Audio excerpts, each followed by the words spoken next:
Cuando alguien menciona la extinción del Pérmico, la conversación va siempre en la misma dirección. 96% de las especies marinas, 70% de las especies terrestres. El evento de extinción más devastador que este planeta haya sobrevivido, tan severo que los paleontólogos lo llaman la Gran Mortandad, y ese nombre no es exageración. Es una descripción precisa de lo que ocurrió hace 252 millones de años, cuando los supervolcanes de Siberia entraron en erupción durante miles de años y envenenaron la atmósfera, los océanos y prácticamente todo lo que respiraba sobre la superficie de la Tierra. Conocemos la extinción, conocemos las causas, conocemos las cifras, pero hay algo que casi nunca se discute, algo que hace que esas cifras sean todavía más difíciles de procesar cuando se entiende correctamente. El mundo que fue destruido no era un mundo primitivo, no era un planeta de organismos simples en las primeras etapas de la complejidad, donde la pérdida de especies representaba la pérdida de experimentos evolutivos tempranos que podían rehacerse con el tiempo. Era un mundo sofisticado, diverso, con ecosistemas terrestres que por primera vez en la historia del planeta se parecían a algo que hoy reconoceríamos, con criaturas que eran, en sentido literal y documentable, nuestros ancestros directos, animales que ya habían recorrido la mayor parte del camino evolutivo entre el reptil primitivo y el mamífero, y que dominaban la tierra firme con una eficiencia que ningún vertebrado terrestre había alcanzado antes. Era el mundo más parecido al nuestro que había existido hasta ese momento, y fue casi completamente destruido. Hoy vamos a conocer ese mundo antes de que desapareciera, porque entender lo que se perdió cambia completamente la forma en que se entiende lo que ocurrió después. El Pérmico comenzó hace aproximadamente 299 millones de años y duró casi 50 millones de años. Un intervalo de tiempo lo suficientemente largo como para que el planeta cambiara de formas profundas y múltiples antes de llegar al momento de su destrucción. Y el rasgo más inmediatamente visible de ese mundo, el que cualquier observador moderno notaría antes que cualquier otro, era la geografía. No había 7 continentes. No había 2 Américas separadas por un océano del viejo mundo. No había Atlántico. Los continentes que hoy reconocemos en cualquier mapa estaban unidos en una sola masa continental gigantesca llamada Pangea, del griego pan, todo, y gea, tierra. Un supercontinente que se extendía desde el Polo Sur hasta las latitudes tropicales del norte, rodeado por un único océano global llamado Pantalasa, que cubría más de 2/3 de la superficie del planeta. Esa configuración geográfica tenía consecuencias climáticas que no tienen equivalente en ningún periodo posterior de la historia de la Tierra. Cuando los continentes están distribuidos alrededor del planeta como lo están hoy, los océanos actúan como reguladores térmicos, absorben calor en las zonas tropicales y lo redistribuyen hacia los polos a través de corrientes marinas, suavizando las temperaturas y reduciendo los extremos. Pangea rompía ese mecanismo de forma radical. El interior del supercontinente, las regiones que quedaban a miles de kilómetros de cualquier costa, no recibía la influencia moderadora del océano.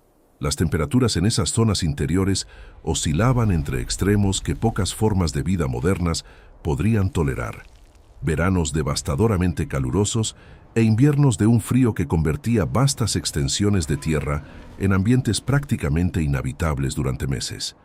Las zonas costeras, en cambio, eran más templadas y húmedas, y eran precisamente esas zonas las que concentraban la mayor parte de la biodiversidad terrestre del Pérmico. El clima global del Pérmico temprano era frío, una herencia de la glaciación que había comenzado al final del Carbonífero. Los casquetes polares eran extensos, el nivel del mar era bajo y las zonas tropicales eran relativamente estrechas. Pero a medida que el periodo avanzó, el clima se fue calentando progresivamente. Los glaciares retrocedieron, el nivel del mar subió, las zonas habitables se expandieron hacia latitudes más altas, y la vida respondió a esa expansión con una diversificación que produjo algunos de los ecosistemas terrestres más complejos que el planeta había visto hasta entonces. Los bosques del Pérmico eran distintos a los del Carbonífero que los precedió. Ya no eran los bosques pantanosos de árboles primitivos que habían acumulado el carbón que le daba nombre al período anterior. Eran bosques más variados, con una composición vegetal más diversa, adaptados a condiciones climáticas más amplias, desde las zonas húmedas y cálidas cerca del Ecuador hasta las regiones más secas y estacionales del interior continental. Las plantas con semilla, las gimnospermas, habían comenzado a dominar el paisaje terrestre del Pérmico, desplazando gradualmente a los helechos y licopodios que habían caracterizado el Carbonífero. Esa transición era más significativa de lo que parece a primera vista. Las plantas con semilla podían reproducirse sin depender del agua para la fecundación, a diferencia de los helechos, que necesitaban humedad para que los espermatozoides nadaran hasta el óvulo. Eso las hacía capaces de colonizar ambientes más secos y más variables, expandiendo el rango de hábitats terrestres donde podía existir una vegetación densa y productiva. Y donde hay vegetación densa y productiva, hay herbívoros. Y donde hay herbívoros, hay depredadores. Y donde hay depredadores y herbívoros en ecosistemas complejos, hay algo que se parece a lo que hoy llamamos una cadena alimentaria terrestre funcional. El Pérmico fue el primer período en la historia de la Tierra donde esa cadena alimentaria terrestre alcanzó un nivel de complejidad genuinamente comparable al de los ecosistemas modernos. No en las especies específicas. Esas eran completamente diferentes a cualquier cosa que existe hoy, sino en la estructura, en la organización funcional de productores, consumidores primarios, consumidores secundarios y depredadores de tope que interactuaban en redes ecológicas de múltiples niveles. Los océanos del Pérmico eran igualmente complejos y en muchos aspectos eran la continuación directa de los ecosistemas marinos que habían sobrevivido la extinción del Devónico y se habían diversificado durante el Carbonífero. Los arrecifes habían vuelto, no tan extensos como los del Devónico, pero presentes y funcionales. Los mares estaban llenos de braquiópodos, de amonites, de equinodermos, de tiburones y de peces óseos, en una diversidad que representaba el resultado de decenas de millones de años de recuperación y expansión después del colapso devónico. Era un mundo en pleno funcionamiento, un planeta que había tardado cientos de millones de años en construir la complejidad ecológica que mostraba en el Pérmico tardío y que estaba, en ese momento específico de su historia, más cerca de parecerse al mundo moderno que en cualquier punto anterior. Lo que vendría a continuación no solo lo destruiría, lo borraría casi por completo, y dejaría al planeta reconstruyendo desde cero durante millones de años lo que había tardado una eternidad en crear. Un mundo con ecosistemas complejos necesita criaturas complejas para habitarlos, y el Pérmico las tenía, en una variedad y en un nivel de sofisticación que todavía sorprende a los paleontólogos que los estudian, precisamente porque no se parecen a nada que el período anterior hubiera producido. El grupo más importante, el más significativo para entender lo que el Pérmico representó en la historia de la vida, se llama los Therapsida. Los Therapsida eran sinápsidos, vertebrados con una configuración específica del cráneo que los distingue de los reptiles verdaderos y que los coloca en el linaje evolutivo directo que conduce a los mamíferos modernos. No eran mamíferos, pero tampoco eran reptiles en el sentido convencional. Eran algo intermedio. Animales que habían comenzado el camino evolutivo desde los sinápsidos primitivos del Carbonífero hacia la complejidad fisiológica que define a los mamíferos y que en el Pérmico habían recorrido una parte sorprendentemente grande de ese camino. Los Therapsida dominaban los ecosistemas terrestres del Pérmico de una manera que no tiene precedente en ningún periodo anterior. No eran un grupo marginal de animales extraños viviendo en los márgenes del ecosistema. Eran el grupo dominante, los herbívoros más abundantes, los depredadores más eficientes, las criaturas que estructuraban las cadenas alimentarias terrestres del Pérmico, de la misma manera que los mamíferos estructuran las cadenas alimentarias terrestres del mundo moderno. Y dentro de los Therapsida había una diversidad que refleja esa dominancia. Los Dicinodontos eran herbívoros, algunos de tamaño pequeño, otros que alcanzaban las dimensiones de un hipopótamo moderno. Tenían picos córneos para cortar vegetación y en muchas especies 2 colmillos prominentes que les daban un aspecto que combinaba rasgos de mamífero y de reptil de una manera que resulta difícil de clasificar visualmente. Eran los herbívoros dominantes del Pérmico tardío, abundantes, diversos y presentes en prácticamente todos los ecosistemas terrestres del período. Los gorgonópsidos eran sus depredadores y eran extraordinarios.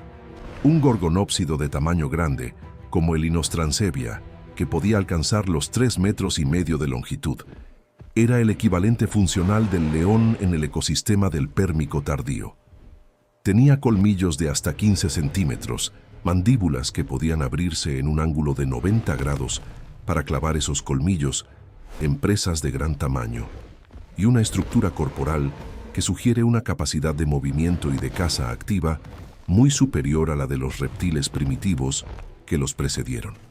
¿Eran de sangre caliente? El debate continúa, pero la estructura de sus huesos, con patrones de crecimiento que se parecen más a los de los mamíferos que a los de los reptiles modernos, sugiere un metabolismo más activo que el de un lagarto. Eran, en el sentido funcional más importante, depredadores de alto rendimiento en un ecosistema que los necesitaba para funcionar. Y había un tercer grupo dentro de los Therapsida, que es quizás el más fascinante de todos desde la perspectiva de lo que vendría después: los Cynodontos. Los Cynodontos eran los Therapsida más avanzados del Pérmico, los que habían recorrido más camino hacia la condición de mamíferos sin haber llegado todavía. Tenían dientes diferenciados, incisivos, caninos y molares con funciones distintas, exactamente como los mamíferos modernos, en lugar de la dentición uniforme de los reptiles. Tenían una postura más erguida, tenían estructuras en el cráneo que sugieren la presencia de vibrisas, pelos sensoriales, lo que implicaría que ya estaban desarrollando algún tipo de cobertura corporal. Algunos paleontólogos argumentan que los Cynodontos del Pérmico tardío ya eran, en sentido funcional, si no taxonómico, protomamíferos, animales que habían cruzado suficientes umbrales fisiológicos como para que la distancia que los separaba de los primeros mamíferos verdaderos fuera relativamente pequeña en términos evolutivos. En los océanos, la historia era igualmente rica. Los mares del Pérmico estaban dominados por grupos que llevaban decenas de millones de años diversificándose y que habían alcanzado en ese período una complejidad y una abundancia que representaban el pico de su historia evolutiva. Los braquiópodos, organismos de concha bivalva que habían sobrevivido el Devónico y el Carbonífero, eran extraordinariamente abundantes, con cientos de especies distribuidas en todos los océanos del planeta. Los amonites, cefalópodos con conchas enrolladas que son uno de los grupos más útiles para la datación geológica por su rápida evolución y amplia distribución, estaban en plena diversificación. Los arrecifes del Pérmico eran construidos principalmente por esponjas calcáreas y por organismos llamados briozoos, estructuras menos extensas que los grandes arrecifes del Devónico, pero funcionalmente similares, capaces de sostener comunidades diversas de organismos en un espacio tridimensional complejo. Los tiburones del Pérmico eran variados y estaban bien establecidos como depredadores de nivel medio y alto en los ecosistemas marinos. Los peces óseos continuaban su diversificación iniciada después del Devónico. Era un océano lleno, un océano que funcionaba con la complejidad acumulada de cientos de millones de años de evolución, con cadenas alimentarias de múltiples niveles, con ciclos de nutrientes bien establecidos, con ecosistemas que se habían recuperado de todas las crisis anteriores y que mostraban en el Pérmico tardío una estabilidad y una diversidad que representaban el resultado de toda esa historia. Y en tierra, los Therapsida miraban hacia un futuro que parecía suyo. Habían dominado el Pérmico tardío de una manera que ningún grupo de vertebrados terrestres había logrado antes. habían producido herbívoros que llenaban los mismos roles ecológicos que los grandes ungulados modernos, depredadores que funcionaban como los grandes félidos actuales y omnívoros que ocupaban los nichos intermedios con una flexibilidad que el registro fósil documenta con claridad. Si el Pérmico hubiera continuado, si no hubiera ocurrido lo que ocurrió hace 252 millones de años, los mamíferos habrían aparecido mucho antes. Los dinosaurios probablemente nunca habrían existido. La historia de la vida en la Tierra habría tomado un camino completamente diferente. Un camino que ya estaba trazado, que ya tenía dirección clara, que solo necesitaba tiempo para completarse. Ese tiempo nunca llegó. Que durante el Triásico vivieron en los márgenes del ecosistema, superados en tamaño y en dominancia ecológica por los archosaurios que llenaron los nichos vacíos con una velocidad que los sinápsidos no pudieron igualar. Los mamíferos verdaderos aparecerían en el Triásico tardío, pero serían pequeños, nocturnos y marginales durante casi 150 millones de años.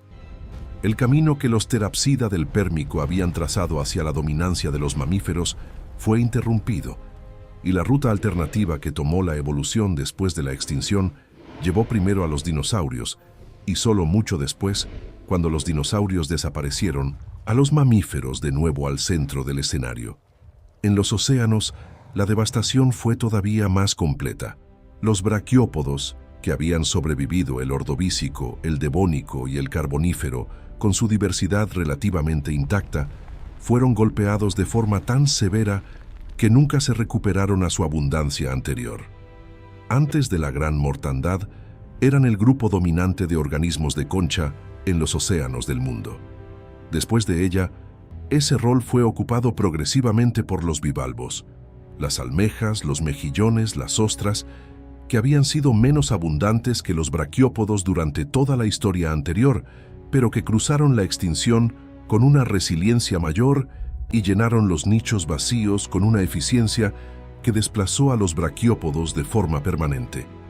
Ese reemplazo no es un detalle menor, es un ejemplo de cómo una extinción no solo elimina especies, reorganiza qué grupos dominan los ecosistemas durante el periodo que sigue. El mundo marino del Mesozoico y del Cenozoico, el mundo que llega hasta el presente, no es simplemente el mundo del Pérmico con algunas especies menos. Es un mundo fundamentalmente diferente, organizado alrededor de grupos diferentes, con estructuras ecológicas diferentes, porque la extinción no discriminó aleatoriamente. Eliminó algunos grupos casi por completo y dejó a otros relativamente intactos, y esa selección arbitraria determinó qué linajes tendrían el mundo vacío para expandirse después. Los arrecifes desaparecieron completamente. No de forma gradual, de forma abrupta. El registro fósil muestra arrecifes funcionales en el Pérmico tardío y luego, en el límite de la extinción, prácticamente nada. El océano del Triásico temprano era un océano sin arrecifes, sin las estructuras tridimensionales complejas que sostienen la mayor parte de la biodiversidad marina tropical. Los arrecifes no volverían de forma significativa hasta el Triásico medio, varios millones de años después. Y los que volvieron estaban construidos por grupos diferentes a los que los habían construido antes. El tiempo de recuperación total de la biodiversidad marina después de la gran mortandad se estima entre 8 y 10 millones de años para los indicadores básicos y mucho más para la complejidad ecológica completa. 10 millones de años es un intervalo mayor que toda la historia del género Homo. Es el tiempo que le tomó al planeta reconstruir, desde prácticamente cero, ecosistemas oceánicos que funcionaran con algo parecido a la sofisticación que tenían antes de la extinción. Y hay pérdidas que nunca se recuperaron en ningún sentido. Los gorgonópsidos no tienen equivalente en ningún ecosistema posterior. El diseño específico de depredador sinápsido de gran tamaño que ellos representaban, con su combinación particular de colmillos, mandíbulas, postura y probable metabolismo, desapareció del planeta para siempre. Lo que llenó su nicho después eran animales funcional y ecológicamente equivalentes en algunos aspectos, pero evolutivamente diferentes, productos de linajes distintos que llegaron a soluciones similares por caminos separados. La gran mortandad no fue solo la extinción más grande de la historia de la Tierra en términos numéricos. Fue la que más profundamente reorganizó la trayectoria de la vida compleja en este planeta. Fue la que clausuró más posibilidades futuras. Fue la que tomó un mundo que estaba más cerca de parecerse al nuestro que cualquier periodo anterior, y lo reemplazó por un mundo diferente, construido por sobrevivientes diferentes, organizado alrededor de principios ecológicos diferentes. El mundo en que vivimos hoy no es la continuación del mundo del Pérmico. Es el mundo que creció en el espacio que la gran mortandad dejó vacío. Y entender esa diferencia, entender que no somos el resultado de una trayectoria continua, sino de una reconstrucción después de una casi destrucción total, cambia fundamentalmente la forma en que se entiende la fragilidad de lo que existe ahora. Y con eso llegamos al final del video de hoy. El Pérmico no era un mundo primitivo esperando ser reemplazado. Era un mundo sofisticado, diverso y en muchos aspectos más parecido al nuestro que cualquier periodo anterior, y fue casi completamente destruido en un intervalo que, en escala geológica, equivale a un instante. Si el video te pareció interesante, deja tu like. Ayuda muchísimo más de lo que parece. Y si todavía no te has suscrito, este es el momento. Cada semana, una criatura, un evento o un misterio del pasado que cambió el mundo sin que casi nadie lo recuerde. Hasta la próxima.